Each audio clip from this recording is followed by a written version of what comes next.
A special thank you to each of our subscribers who make this channel possible. Here's today's story. In a bold announcement on Tuesday, North Korea declared the successful test of a new hypersonic intermediate-range missile, a development that has raised eyebrows in the international community.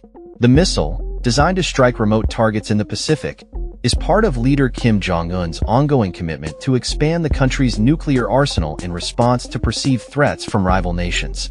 This latest test comes on the heels of a report from South Korea's military, which detected a missile launch that traveled approximately 1,100 kilometers before landing in the waters between the Korean peninsula and Japan. The timing of this launch is particularly notable, occurring just weeks before Donald Trump is set to return to the presidency, and following a year marked by a flurry of weapons testing by North Korea. Last year, the regime showcased multiple weapons systems capable of targeting both its neighbors and the United States, including solid-fuel intercontinental ballistic missiles. There are growing concerns that North Korea's military capabilities could be further enhanced through technology transfers from Russia, as the two countries deepen their ties amid the ongoing war in Ukraine. In recent years, North Korea has flight-tested various intermediate-range missiles, which, if perfected, could reach the U.S. Pacific military hub of Guam. The latest tests have involved combining these missiles with purported hypersonic warheads, aimed at improving their survivability against missile defense systems in the region. Since 2021, North Korea has been testing hypersonic weapons that are designed to fly at speeds exceeding 5 times the speed of sound, a feature intended to evade detection and interception.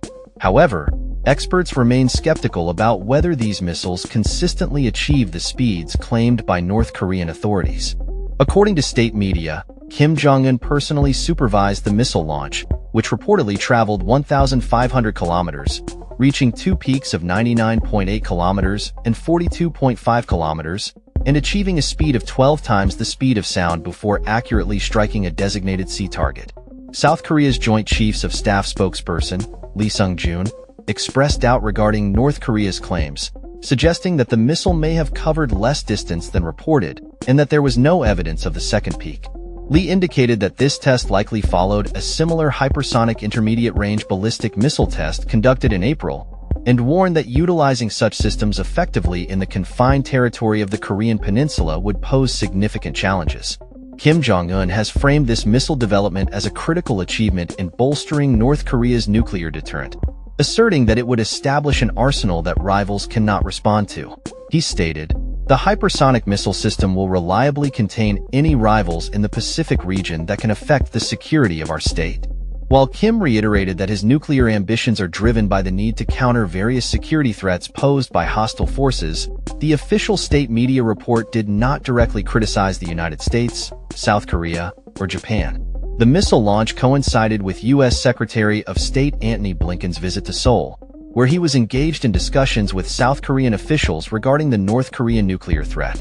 During a joint news conference with South Korean Foreign Minister Cho Tae-yul, Blinken condemned North Korea's missile launch, labeling it a violation of UN Security Council resolutions prohibiting the country's weapons programs.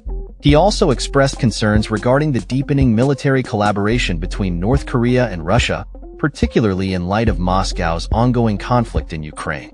Blinken described this partnership as a two-way street, noting that Russia has been providing military equipment and training to North Korea and is expected to share space and satellite technology. Assessments from U.S., Ukrainian, and South Korean intelligence suggest that North Korea has dispatched over 10,000 troops and conventional weapons systems to support Russia's military efforts in Ukraine. There are fears that Russia may reciprocate by transferring advanced weapons technology to North Korea, potentially exacerbating the threat posed by Kim's nuclear-armed military.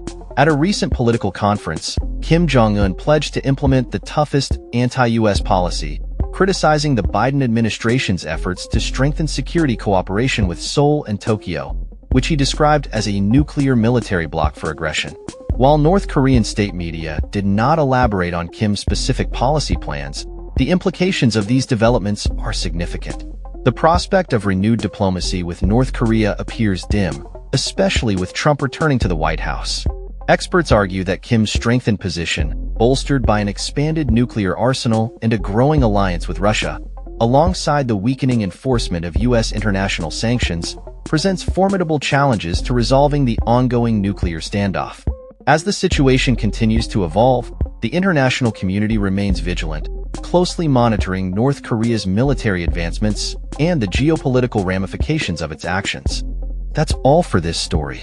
We upload videos every day covering many different subjects, so hit that subscribe button to stay informed. Thanks for watching.